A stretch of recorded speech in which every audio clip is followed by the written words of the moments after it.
हम लोग सॉल्व कर रहे हैं सीजीएल का पेपर। इसमें आज हम लोग देखेंगे 8 दिसंबर का, और जो है ये चौथे शिफ्ट का पेपर है। इसके पहले तीनों शिफ्ट का अपलोड है,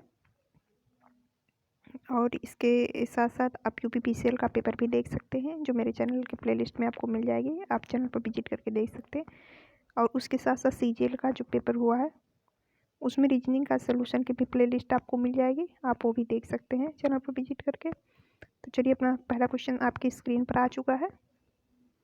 पहला क्वेश्चन है कि इसमें जो है लुप्त पद बताना है, श्रृंखला में से लुप्त पद बताना है।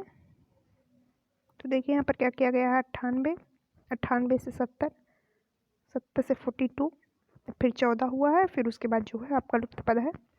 तो देख लेते हैं यहाँ पर कितने का अंतर है। देखिए, और 9 में से 7 घटाएंगे तो 2 आएगा।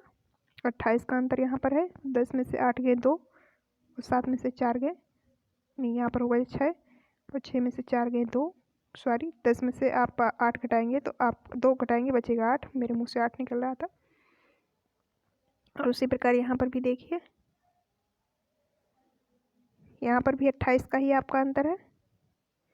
और फिर यानी कि यहाँ पर जो आप 28 का अंतर करेंगे 14 में से, अगर आप -28 करेंगे तो आपका आएगा -14, जो कि आपका राइट आंसर हो जाएगा। ऑप्शन 3 में दिया गया है, आपका राइट आंसर ऑप्शन 3 है। बढ़ते हैं नेक्स्ट क्वेश्चन पर। नेक्स्ट क्वेश्चन पर है दर्पण प्रतिबिंब का इसके चयन करना है।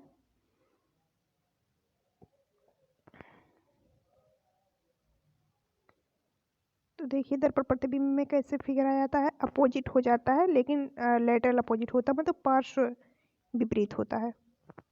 जैसे लेफ्ट का राइट, आप अगर लेफ्ट हैंड दिखाएंगे दर्पण में तो राइट हैंड दिखेगा। उसी प्रकार यहाँ पर भी देखिए। अब देखिए, ये अपोजिट जो पहले वाले में कर दिया है, एकदम अपोजिट कर दिया है। ये ऊपर से नीचे का अपोजिट कर दिया है, इसी ये गलत हो गया है पहला वाला आपका। और तीसरे वाले में भी इन्होंने यही किया है कि ऊपर का एकदम नीचे फिगर कर दिया, इसलिए गलत है। और चौथे वाले फिगर में, अगर आप चौथे वाले में देखेंगे, दर्पण प्रतिबिंब का कभी भी क्वेश्चन है तो आप उसको एलिमिनेशन रूल से ही लगाइए। तो इसमें भी देखिए, इसको भी इन्होंने अपोजिट कर दिया है, नीचे ऊपर का नीचे कर दिया है, तो इससे आपका केवल 2 ही बचता है, इससे आपका राइट आंसर 2 हो जाएगा। बढ़ते हैं नेक्स्ट क्वेश्चन पर।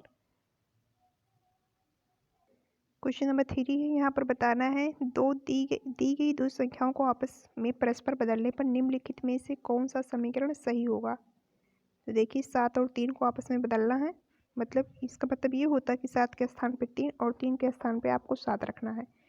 तो डायरेक्ट हम ऑप्शन 4 रख के देखेंगे, क्योंकि अगर सभी ऑप्शन रख के चेक करेंगे तो वीडियो लंबी हो जाती है। तो देखिए, 7 के स्थान पे आपको रखना है 3, 3 रखिए, प्लस, और 3 के स्थान पे 7 रखिए, और मल्टीप्लाई 2 -4 डिवाइडेड 1 इक्वल टू आपको 13 के बराबर लाना है। तो देखिए, 1 से 4 को भाग देंगे तो 4 ही आएगा, माइनस, और 7 का 2 में मल्टीप्लाई करेंगे 14, और 3 प्लस 14 -4। जब इसका अंतर ले लेंगे, 14 में से 4 घटाएंगे तो 10 आपका आएगा, और 10 में जब आप 3 जोड़ेंगे तो आपका 13 आ जाएगा, यानी कि आपका राइट आंसर 4 है। बढ़ते हैं नेक्स्ट क्वेश्चन पर। क्वेश्चन नंबर 4 आपका है, ये समुच्चय का क्वेश्चन है। यहाँ पर देखिए, पहला वाला आपका जो समुच्चय दिया गया है 12, 51 और 5।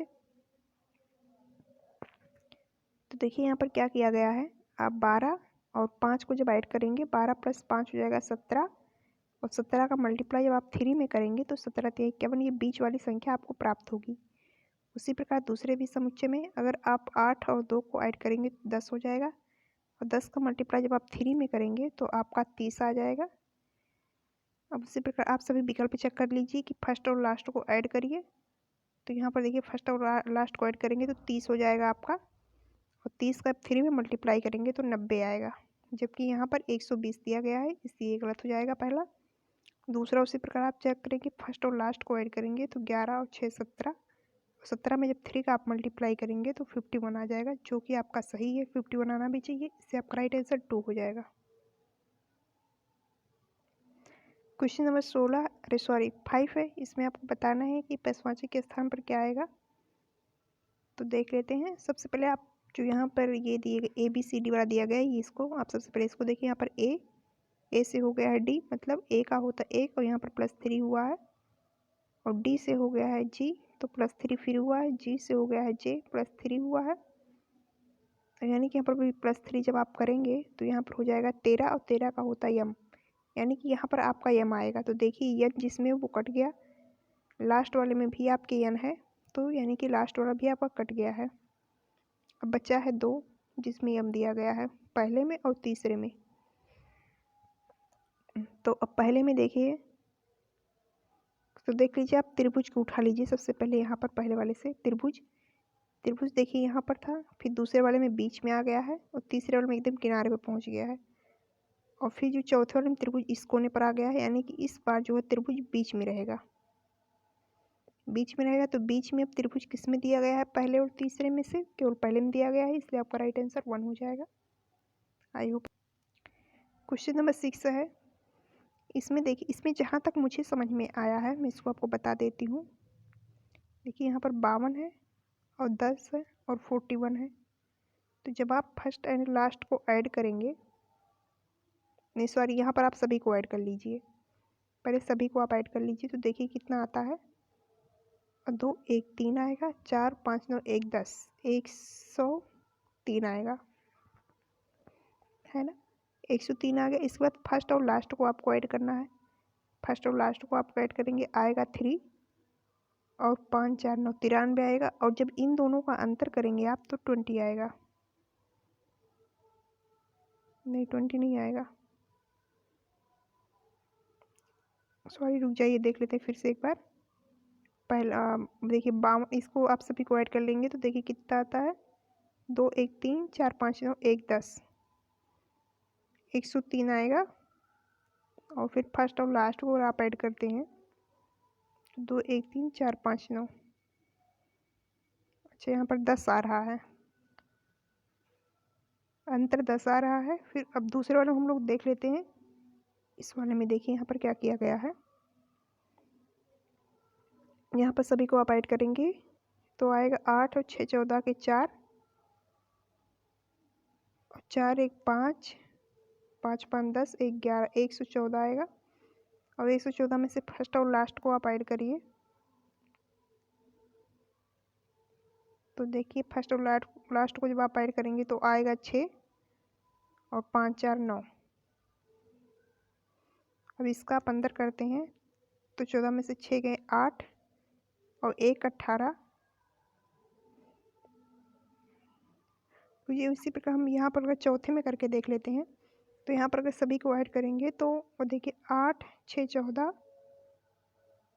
14 और 3 17 के साथ हासिल 1। इसको देख लेते, यहाँ पर लिख देते हैं छोटा सा 17, 8 से 14 3 17 के साथ हासिल 1 और 7 और 3 10 10 16, 163 में 16 आ गया यहाँ पर। और फर्स्ट और लास्ट को अगर 8 3 11 के 1 और 7 6 13 1 14। यहाँ पर देखिए यही किया गया, फर्स्ट और एक बार तीनों को ऐड किया गया है और फिर फर्स्ट और लास्ट को ऐड करके जब आप माइनस करेंगे दोनों को तो आपका बीच वाली संख्या आ रहा है। ठीक है, तो इसी पर आपका राइट आंसर जो 4 आ जाएगा। बढ़ते नेक्स्ट क्वेश्चन पर। आई होप आपको समझ में आ गया होगा।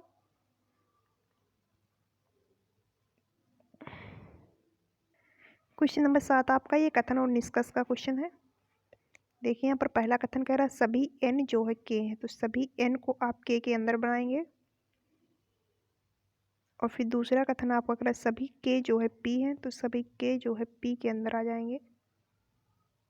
अब निष्कर्ष आपका पहला देखते हैं क्या कह रहा है। पहला निष्कर्ष कह रहा है कुछ p k नहीं है, तो कुछ p k नहीं है, कुछ p k है लेकिन कुछ p k नहीं है, ये बात आप नहीं कह सकते हैं। ठीक है, इसलिए आपका ये जो है पहला नहीं है निष्कर्ष निकल रहा है।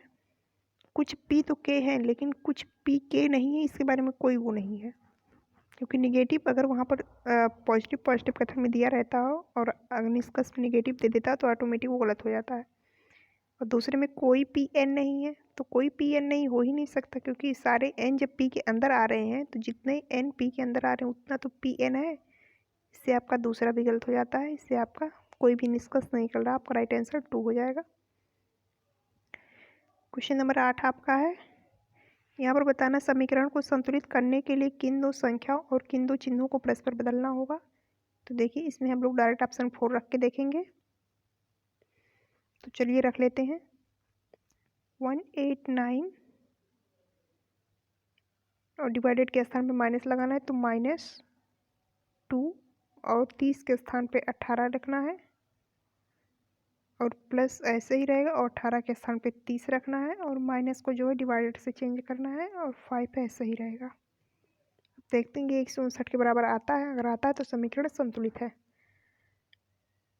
अब देखिए इसको सॉल्व करिए आप। 5 से अगर 30 को डिवाइड करेंगे तो 6 आएगा, प्लस यहाँ पर 18 का मल्टीप्लाई करेंगे 36 और माइनस 189 माइनस 36। देखिए यहाँ पर आप घटा लीजिए, नहीं पहले इसको कर लीजिए, इसको आप करेंगे तो आ जाएगा 30 और 189 माइनस 30 तो 9, 8 में से 3 गए 5 और 159, यानी कि आपका राइट आंसर 4 हो जाएगा। सभी विकल्प आप रख के चेक कर सकते हैं, मैं इसलिए नहीं रखती हूँ क्योंकि वीडियो लंबी हो जाएगी। बढ़ते हैं नेक्स्ट क्वेश्चन पर। क्वेश्चन नंबर है आपका कि अगले स्थान पर क्या आएगा।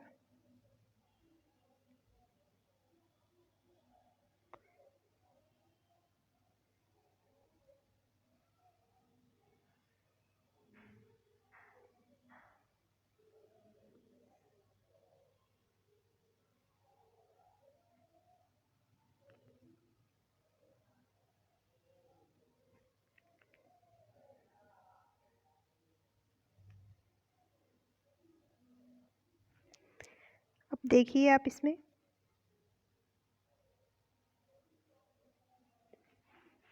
ये क्वेश्चन आप खुद से या तो कर लीजिएगा। चलिए इस क्वेश्चन को आपको हम होमवर्क में दे देते हैं, आप लोग इस क्वेश्चन को खुद से करेंगे।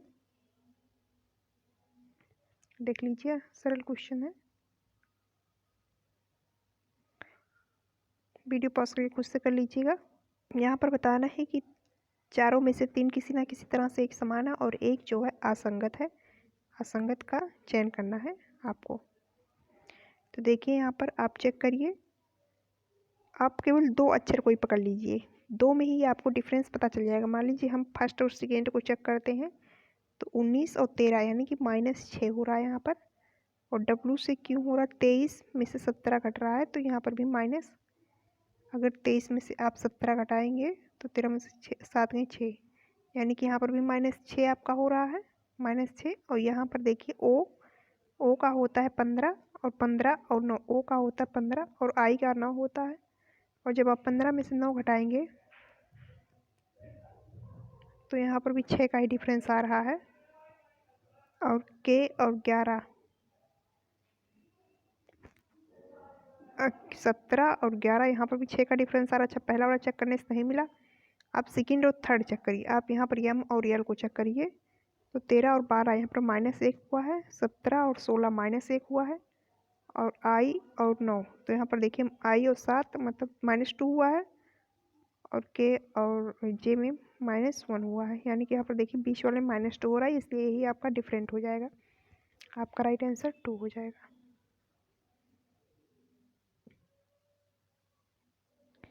क्वेश्चन नंबर 9 आप इसको खुद से करेंगे, आप वीडियो पॉज करके खुद से इसको कर लीजिएगा। और नेक्स्ट क्वेश्चन हम लोग देख लेते हैं क्वेश्चन नंबर 10। क्वेश्चन नंबर 10 में यहाँ पर बताना है कि कौन सा अक्षर असंगत है। यहाँ पर बताना है कि एक असंगत और असंगत का आपको चयन करना है। तो आप जो है बीच का 2 उठाएंगे, इसमें से आप केवल 2, आपको सब चेक करने की जरूरत, सभी नहीं चेक करने की जरूरत है, केवल आप 2 उठाइए। यहाँ से आप बीच वाली 2 संख्या को चेक कीजिए। तो देखिए M का होता है 13 और L का होता है 12, मतलब -1 हुआ है।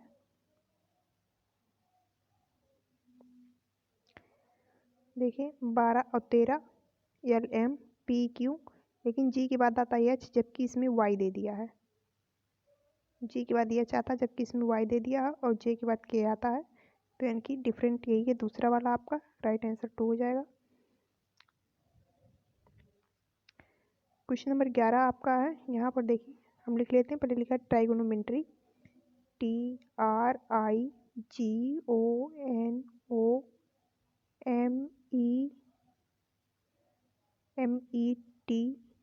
और आर और फिर उसके बाद वाई है। तो अब इसको देखिए इन्होंने लिख दिया है YRTEMOTRIGON। तो देखिए इसमें समझ में आ रहा होगा कि नीचे जो सारे लेटर वही लिखे गए हैं, बाकी बजाय इसके कि सब अपोजिट कर दिए गए हैं। तो देखिए यहाँ पर YRTE और M और O 6 लेटर हैं, ये पीछे के लेटर हैं। देखिए यहाँ से O से आप लेंगे OMETRY, ये जो 6 लेटर पीछे के हैं इसको लाकर इन्होंने आगे लिख दिया है, अपोजिट करके भी आगे लिखा है। उसी प्रकार देखिए आप यहाँ पर कलर चेंज कर लेते हैं। यहाँ पर देखिए TRIGON को इन्होंने इधर से यहाँ पर लिख दिया है, यहाँ पर लिख दिया है। उसी प्रकार आप देखिए जो आपका अक्षर है एप्रिसिएशन, देखिए APPRECIATION,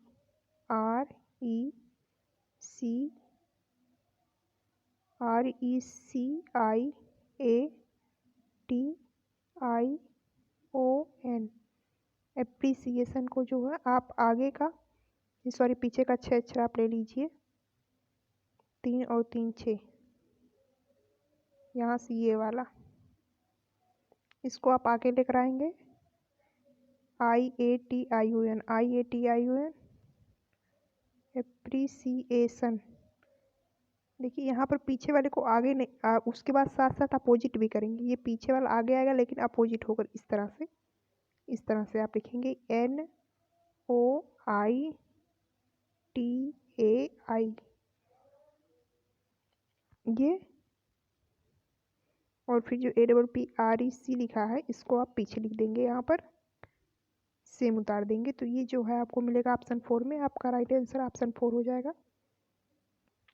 क्वेश्चन नंबर 12 है, आप कूट भाषा का क्वेश्चन है। देखिए यहाँ पर लिखा गया है लंग्स LUNG और S, लंग्स को इन्होंने लिखा है OXQJ और V। तो सबसे पहले आप यहाँ पर सबको नंबरिंग कर लेंगे। तो L का 12 होता है, U का 21 होता है, आपको नंबर से याद होने चाहिए सभी लेटर्स के, 14, G का 7 होता है, S का 19 होता है। देखिए O का हो जाए, O का 15 होता है और X का जो होता है 24, Q का 17 और J का 10, V का 22 होता है। तो देखिए यहाँ पर 12 से 15 हुआ, मतलब L से O हुआ है तो +3 किया गया है। यहाँ पर आप देख रहे होंगे कि सभी में +3 करके लिख दिया गया है। तो उसी प्रकार आपका जो है अगर आपको इलोक्वेंट का लिखना है तो यहाँ पर सभी में +3 करिए। तो लास्ट में आप T का 20 होता है, 20 में आप 3 करेंगे तो 23 आएगा, और 23 किसका होता है W का। तो देखिए आपका ऑप्शन 4 कट चुका है क्योंकि यहाँ पर लास्ट में U दिया गया है। और उस प्रकार उसके बाद जो है आप किसी में भी आप L में +3 के लिए +3 यहाँ पर होगा, +2 गलती से छप गया। अगर L में आप +3 करेंगे तो 12, L का होता है 12 और 12 में आप 3 जोड़ेंगे तो हो जाएगा 15, और 15 किसका होता है O का। तो यानी कि दूसरे स्थान पर और E में अगर +3 आप कर रहे हैं तो आएगा HO आना चाहिए शुरू में। तो आपका दूसरा भी ऑप्शन कट गया है। और उसी प्रकार जब आप सभी में 3 करेंगे तो आपका राइट आंसर 1 ही आएगा। आप चेक कर लीजिएगा। पढ़ते नेक्स्ट क्वेश्चन पर। नेक्स्ट क्वेश्चन आपका है ब्लड रिलेशन का क्वेश्चन।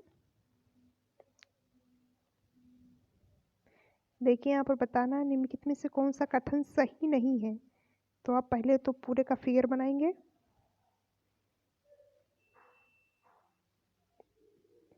तो देखिए आप पहले फिगर हम लोग बना लेते हैं। H@V लिखा है, तो यहाँ पर आप देखेंगे इसको प्रश्न में A@B का अर्थ है A B की बहन है।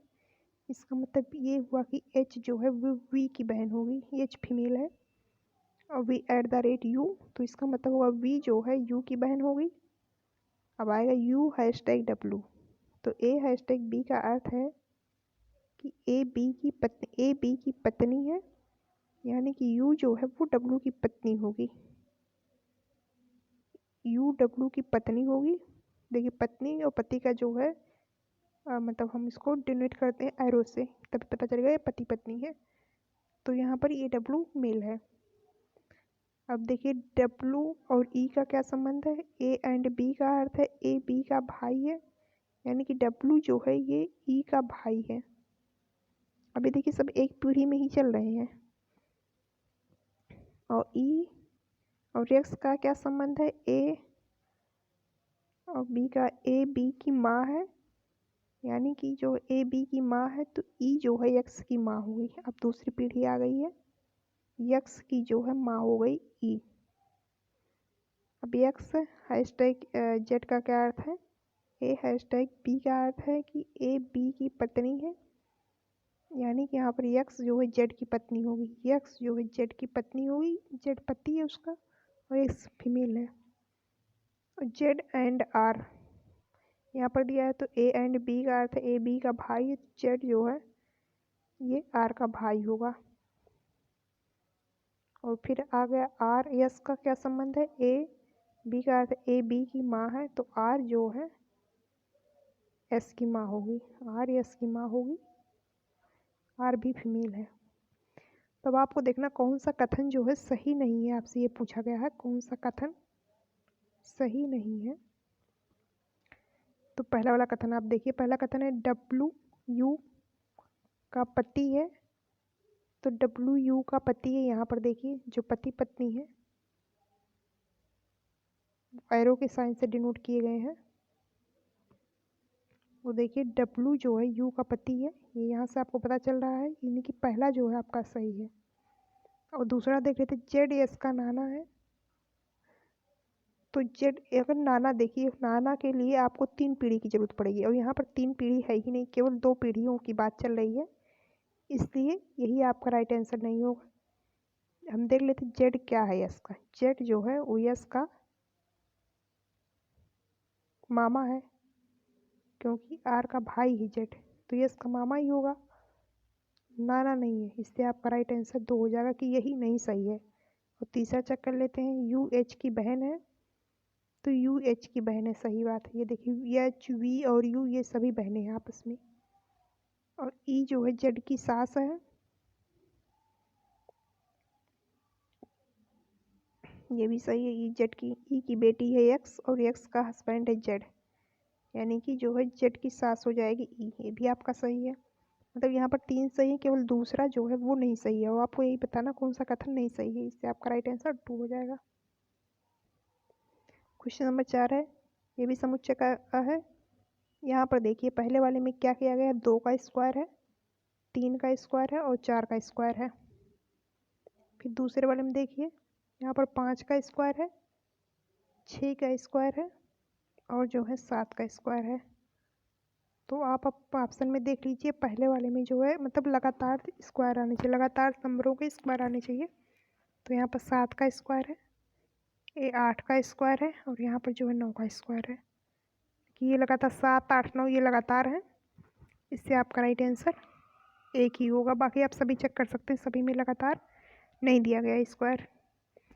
पढ़ते हैं नेक्स्ट क्वेश्चन पर। नेक्स्ट क्वेश्चन में कह रहा है कौन सा समीकरण, दिए गए समीकरण में कौन से 2 चिन्हों के स्थान परस्पर बदलने पर समीकरण संतुलित हो जाएगा। तो आपका समीकरण ये है, इसको हम लोग चेक कर लेते हैं। हम लोग पहला ऑप्शन रख के देखेंगे, 108 डिवाइडेड सेम रहेगा, 2 मल्टीप्लाई सेम रहेगा 10, और प्लस के स्थान पर माइनस करना है 70 और माइनस के स्थान पर प्लस करना है और 10। अब इसको 480 के बराबर लाना है। तो देख लेते हैं, 2 से इसको भाग देंगे 108 को तो कितना आएगा, 54 आएगा। तो मल्टीप्लाई 10 करेंगे, माइनस 70 और प्लस 10 तो 540, और जो 70 और माइनस 10 यहाँ पर हो जाएगा -60। देखिए 0 और 14 में से 6 गए 8 और 4 480, यानी कि आपका ऑप्शन 1 ही सही है। पहला वाला ऑप्शन रखने पर समीकरण आपका संतुलित हो गया। बढ़ते नेक्स्ट क्वेश्चन पर। नेक्स्ट क्वेश्चन देखिए, ये सरल क्वेश्चन है, इसमें कुछ नहीं किया गया है। देखिए यहाँ पर ई को यहाँ पर ले आए हैं और ई को यहाँ पर, और ए एस को इन्होंने आपस में बदल लिया है। उसी प्रकार देखिए एम को वहाँ पर, ई को यहाँ पर, और आई और एन को आपस में बदल, आई एन को सेम ही रखा। अच्छा, आई एन को बीच वाली संख्या को इन्होंने सेम ही रखा है, तो सी एकदम लास्ट में आएगा और एम एकदम पहले आएगा, और ए और एल सेम रहेंगे, इससे आपका राइट आंसर 4 हो जाएगा। पढ़ते हैं नेक्स्ट क्वेश्चन पर। क्वेश्चन नंबर 17 है, यहाँ पर देखिए हम लोग लास्ट वाले को चेक करेंगे, क्योंकि लास्ट वाला जो है सभी में नंबर्स अरे जो है अक्षर डिफरेंट दिए गए हैं, पहले वाले में यू, फिर आर, फिर क्यू, फिर डी, इससे हम लोग लास्ट वाले को चेक करेंगे। हम लास्ट वाले को चेक कर लेते हैं। तो देखिए सी से हो गया है एन, सी का होता है 3 और एन का होता है 14। तो 3 में कितना जोड़ा गया है, कितना 14 आ गया है, 11 जोड़ा गया है। और फिर एन से हो गया है वाई, वाई का होता है 25 और 14 में 11 जोड़ा गया है, प्लस 11 प्लस 11। तो अब यहाँ पर देखिए वाई से हो गया है जे, जे का मतलब होता है 10, और इसमें जब आप 11 जोड़ेंगे तभी आएगा आपका जे, और जब फिर इसके आगे आप फिर 11 जोड़ेंगे तो यानी कि 10 में अगर 11 जोड़ें तो 21, और 21 किसका होता है, यू का, यानी कि लास्ट में आपके यू आना चाहिए। तो देखिए यू आपके केवल ऑप्शन सी में है, इससे राइट आंसर हो जाएगा ऑप्शन 1 में दिया गया केवल यू लास्ट में, इससे आपका राइट आंसर 1 हो जाएगा। क्वेश्चन नंबर 18 है, यह आसान क्वेश्चन, इससे आप खुद से करेंगे वीडियो पॉज करके। क्वेश्चन नंबर 19 है, कथन और निष्कर्ष का है, इसको देख लेते हैं हम लोग। पहला कथन आपका कह रहा है सभी गोरिल्ले भालू हैं, तो सभी जो गोरिल्ले होंगे वो भालू के अंदर आपके आ जाएंगे।